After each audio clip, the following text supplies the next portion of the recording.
자, 죽음을 댐에 붕괴되는 걸로 한번 표시를 해봤는데, 죽음이 어느 순간 갑자기 일어나기보다는 여러 단계에 거쳐서 일어나는 거죠.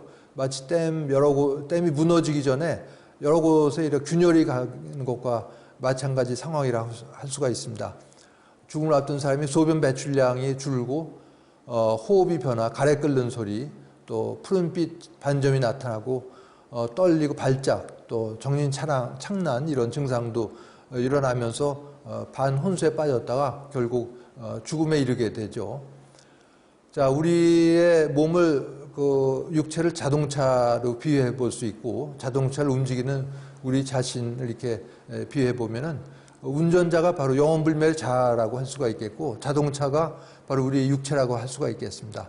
그래서 몇십 년 동안 잘 관리하면서 오랜 세월 탔던 자동차가 이제는 낡아서 시동조차 안 걸리면은 너무 섭섭해할 게 아니라 좀 쉰 다음에 나중에 새로운 자동차를 받아서 새로 타는 게, 운전자만 옮겨가면 되니까 자동차는 폐차를 하더라도 이게 순리라고 할 수가 있겠습니다. 차에다가 너무 애착을 가지고 몇 억씩 들여서 인공심장을 단다든가 이런 건, 이런 관점에서 보면 참 우스꽝스러운 일이다 얘기할 수가 있겠습니다.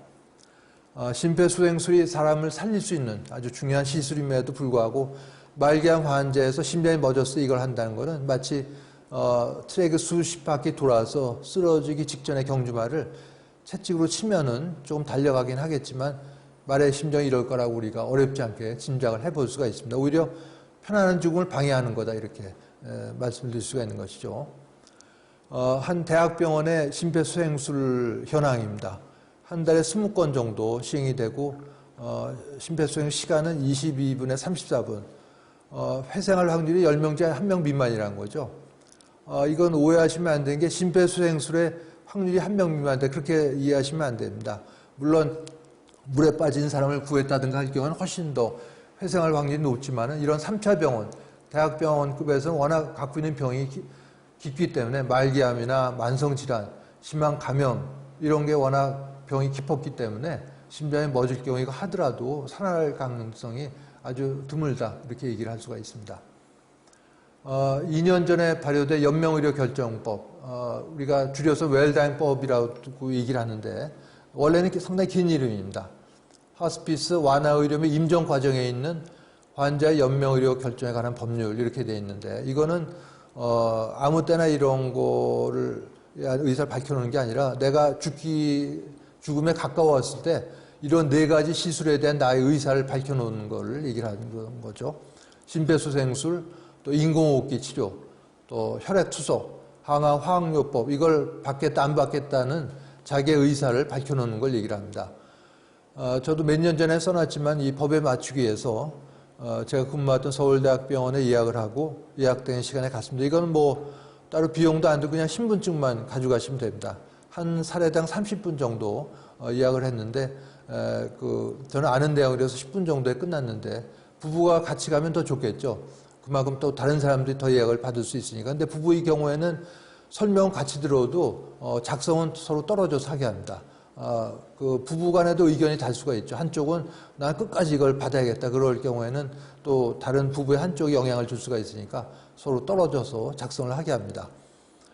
작성할 때 1시간 뒤 이런 문자가 메시지가 떴습니다. 사전연명의료소가 시스템에 등록이 됐다. 이런 내용인데 이건 뭐냐면 이런 국립연명의료관리기관에 제가 쓴 사전연명의료의약소가 등록이 됐다. 이런 내용입니다. 그러니까 제가 서울에서 이걸 작성을 했다 하더라도 제가 제주도에서 말기암으로 임종을 하게 될 경우에 의료진이 이걸 들어가서 제 의사를 확인해 볼 수가 있는 것이죠. 얼마 지나서 이러한 카드로 된 사전연명의료의약서 등록증도 받을 수가 있었고 30 중반에 제 큰딸도 이걸 했다는 인증샷을 보내줘서 제가 칭찬을 해주기도 했습니다. 이건 2008년도에 연합뉴스에 나왔던 기사입니다. 79세 뉴질랜드 할머니가 쓰러져도 난 살리지 마라 하고 가슴에 문신을 새겼다는 기사였습니다.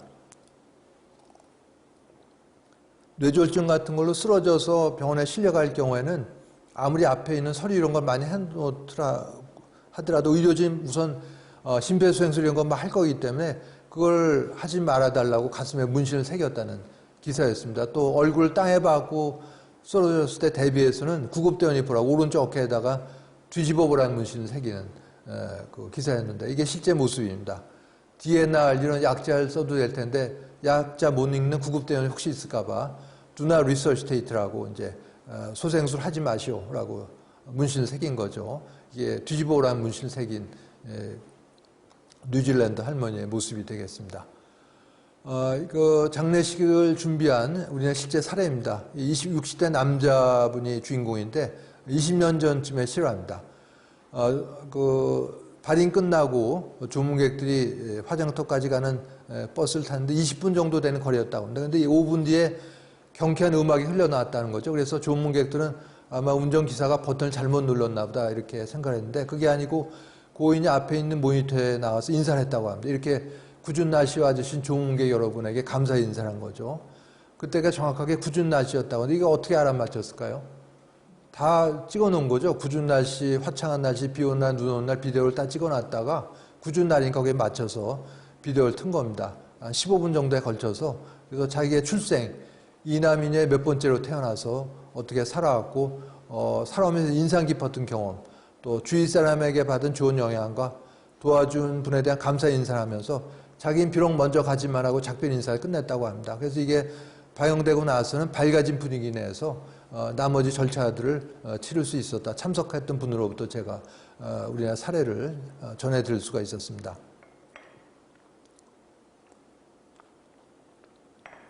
말기암 환자가 죽음을 인지하는 4가지 방식에는 우선 개방형은요. 가족과 환자가 서로 죽음을 받아들이고 솔직하게 대화를 하는 거라고 할 수가 있겠습니다. 폐쇄형은 서로 얘기를 안 하는 거죠. 가족도 환자도 전혀 서로 얘기를 안 합니다. 의심형은 가족이 얘기 안 해도 환자가 어느 정도 눈치를 채는 게 의심형이 됐고, 상호 기만형은 서로 죽음이 다가온데도 서로 딴 얘기만 합니다. 가족도 그렇고 말기 환자 본인도 죽음과 관계된 얘기를 전혀 안 하고 엉뚱한 딴 얘기만 하는 게 상호 기만형이라고 할 수 있겠죠. 이 3가지가 의사소통이 부재된 경우라고 볼 수가 있겠습니다. 죽음을 뭐 다 재난이라고 볼 수는 없겠지만 이 재난에 대한 적절한 통보를 하는 게 얼마나 중요한 걸 알려주는 역사적인 사건을 소개해드립니다. 1902년에 서인도에 이런 화산이 폭발이 임박했을 때 제대로 알리지 않았다고 합니다. 왜냐하면 3가지 이유였는데 우선 화산의 폭발 규모가 얼마가 될지 모르겠다. 또 괜히 그 불필요한 공포감 조성하는 게 아니냐. 또 지방자치 선거에 임박했다고 그래서 지방 관리들이 주민들한테 알리질 않아서 3만 명 전 주민이 불에 타 숨집니다. 그러나 80년 지나서 1980년대 이 화산이 폭발했을 때 규모는 훨씬 컸지만 이때는 미리 알리고 조치를 해서 이때는 사망자가 60명 미만의 사망자만 발생했다고 합니다. 그러니까 재난이 일어나거나 일어났을 때 이런 미리미리 알리고 통보를 하는 게 얼마나 중요한 걸 알려주는 역사적 사건이라고 할 수가 있겠습니다. 자, 제가 10년 전에 경험한 사례입니다. 68세 남자분인데 한 달 전부터 속이 더부룩해서 왔습니다. 이분은 그냥 내시경만 해달라고 왔는데 물어봤더니 체중도 빠지지 않고 증상도 없고 진찰 소견도 이상이 없었습니다. 비교적 고령의 환자에서 위내시경만 검사는 위험할 수가 있어서 복부 초음파 검사를 했더니 췌장에 혹덩어리가 발견돼서 외과에서 이제 개복 수술한 거죠. 췌장암 진단하래. 그랬더니 열어봤더니 이미 다 퍼져서 완치를 위한 수술이 불가능했던 사례입니다. 그런데 문제는 이분의 가족들이 의료진에게 이런 신신당부를 하는 거죠. 본인이 말기암이고 살 날이 얼마 안 남았다는 걸 절대 비밀로 해달라. 그래서 뭐 의료진 말도 못하니까 가족들도 잘 알고 또 의료진도 다 아는데 본인만 모르는 건데 매일매일 나빠져 갔습니다. 수술도 아주 잘 됐다고 거짓말 했으니까. 그래서 환자는 내가 퇴원해서 할 일도 많은데 왜 이렇게 몸이 자꾸 나빠지나 수술도 잘 됐다고 그러더니 그러다가 수술 받은 지 한 달째 되는 날 양쪽 폐로 암의 전이가 심하게 일어나면서 사흘 뒤 의식을 잃고 세상을 떠났던 그런 사례가 되겠습니다. 한 달 정도면 아주 중요한 사건을 마무리할 수 있는 충분한 시간이 있었음에도 불구하고 그런 걸 가족들이 완전히 박탈해버린 일이죠. 그래서 이런 요즘도 비일비재합니다. 이렇게 떠나보내고 나면 아주 후회와 회한이 두고두고 남죠. 차일피일 미루다가 의식이 나빠지면 결국 또 중환자실 들어가고 혼자 세상을 떠나고 이런 일이 반복이 되기 때문에 어떻게든 이런 일이 일어나지 않게 하는 게 무엇보다 중요하겠습니다.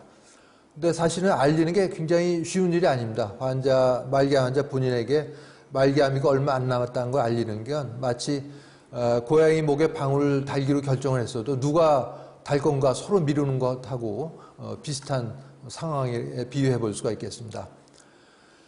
2004년도에 말기암을 알리는 문제에 대한 환자 가족의 입장이란 우리나라 그 국립암센터의 윤영호 선생이 지금은 서울대학에 있지만은 연구한 논문이 국제학술지에 발표가 됐습니다. 말기암 환자 380명, 환자 가족 280명을 대상으로 이 세 가지 주제에 대해서 물어본 거죠. 진실을 알기 원하는가? 말기암 환자 본인은 96%가 알려달라는 거죠. 가지족은 이렇게 떨어집니다. 76%만 알기를 원하고 누가 알릴 건가? 말기암 환자 본인은 의료진이 알려달라는 거죠. 그러나 가족들은 의료진이 알려달린 건 50%밖에 안 됩니다. 가족들 생각은 집안에 나이 든 사람이나 누가 성직자나 누가 알려주면 좋겠다 이렇게 생각을 하고 있는 거죠. 언제 알릴 건가? 말기암 환자 대부분 72%는 하루라도 빨리 알려달라는 건데 가족들은 45%만 빨리 알려달라기 원합니다. 누구 생각이 제일 중요하겠어요? 말기암 환자 본인이 생각이 제일 중요하겠죠. 말기암 환자 대부분 96%는 알려달라는 겁니다. 96%가. 또 말기암 환자 대부분 80%는 의료진, 자기를 담당 의료진이 알려주길 원하고 72%는 하루라도 좀 빨리 알려달라. 이게 말기암 환자 본인의 생각이기 때문에 가족들과는 상당히 차이가 있는 걸 알 수 있어도 말기암 환자 본인의 생각을 우리가 아는 게 무엇보다 중요하다고 할 수가 있습니다. 환자에게 사실을 적극적으로 알려야 하는 이유에 대해서 알퐁스테켄 신부이자 독일인 명예교수 이렇게 얘기를 합니다. 어떻게 보면 당연한 얘기인데요. 기본적인 인권이라는 거죠. 환자가 자기 병의 상태를 정확히 알 권리가 있다. 또 병에 대해서 계속된 의혹을 갖고 있으면 좋지 않다. 세 번째는 가족과의 신뢰 유지에 필수적이다. 네 번째로서는 얼마 안 남은 시간을 충실하고 의미 있게 보내기 위해서는 알려줘야 된다는 거죠. 한 달밖에 안 남은데 다 나았다, 이제 퇴원한다 이런 얘기하다가 세상을 떠나게 되면은 마무리할 시간을 박탈해버리는 그런 결과가 초래될 수가 있습니다. 이거는 어떤 말기암 환자의 그 심정입니다. 자기가 31년 동안 아내와 두 아들에게 권위 있는 남편, 아버지로 살아왔다. 근데 내가 불치병, 말기암에 걸리니까 나에 대한 얘기를 나만 빼놓고 지들이란 게 의료진 가족들이죠. 수군결을 이거 결정한다. 나는 소외감과 배신감을 느껴서 더 이상 살고 싶지 않다. 이렇게 얘기를 합니다. 그러면서 마치 내가 집안의 붙박이장이나 통나무로 취급당하는 것 같아서 그동안 헛살았다는 생각이 들고 인생이 허무해진다 이렇게 얘기를 합니다. 그래서 이렇게 쉬쉬하도 결국은 말기암 환자 본인이 알게 된 경우가 많은데 그때 느끼는 건 그래 이런 걸 나한테 비밀로 해줘서 참 고맙다가 아니라 이런 배신의 감정을 대부분 느낀다는 거죠. 이런 걸 우리가 꼭 명심을 해야 되겠습니다. 죽음과 죽어감에 있어 주인공은 무엇보다 말기암 환자 본인이 돼야 될 겁니다. 말기암 환자 본인이 이런 걸 포기하게 되면은 조연급 배우들이라고 할 수 있는 가족, 또 친척, 친구, 의료진이 나서서 결정을 하려고 하는 결정권을 갖기 때문에 죽음과 죽어감에 있어서 주인공은 말기암 환자 본인이 돼야 된다. 또 이런 권리를 포기하지 말아야겠다. 이거를 꼭 명심을 해야 되겠습니다. 그래서 이러한 좋은 죽음, 훌륭한 마음을 위해서는 뭐 환자 본인만 결정하는 게 준비하는 게 아니라 또 의료진, 가족 3자가 충분히 대화를 하고 이런 준비를 하는 게 무엇보다 중요하다고 할 수가 있습니다. 자, 이건 평화로운 죽음의 사례인데요. 70세 남자분입니다. 이분은 아주 건강히 잘 지냈는데 한 달 전에 건강검진에서 말기암 진단을 받게 됩니다. 10곳에 암의 전이가 발견됐다고 하는데 이게 이 사진이 이분 환자 건 아니지만 유사한 사례입니다. 말기암으로 피가 나고 있는 그런 상황이고 이게 CT 촬영한 사진이죠. 몸에 단면도를 본 건데 여기 척추뼈가 있고 이 간의 단면도가 되겠습니다. 이게 정상인 모양인데 이 구멍이 뽕뽕 뚫린 게 암이 전이가 된 모양이죠. 10개 이상 위암이 간으로 전이된 걸 알 수가 있는데 이걸 발견되고 나서 전화를 하면서 또 친구를 불러서 와인을 마시면서 자기의 상태를 내 그 간에 지금 10개 이상 암이 전이됐다고 하더라 얘기를 하고 이분이 사진을 많이 찍었는데 미리미리 사진 전시를 해서 그 사전 장례식을 한 거죠. 올 사람들이 미리 만나서 인사를 하고 이분의 자기 자유의지에서 항암 항요법은 자기는 받지 않겠다. 그래서 받지 않았고 집에서 취침 도중에 평화롭게 어느 날 밤 사망을 합니다. 이분은 인천에서 정형외과를 개업한 분이었었는데 평소에 인도주의 실정의사협회 등을 관여하고 마을과 이런 지역 사회를 위해서도 많은 일을 했다고 합니다. 평화로운 죽음의 사례를 제가 소개를 해드렸습니다.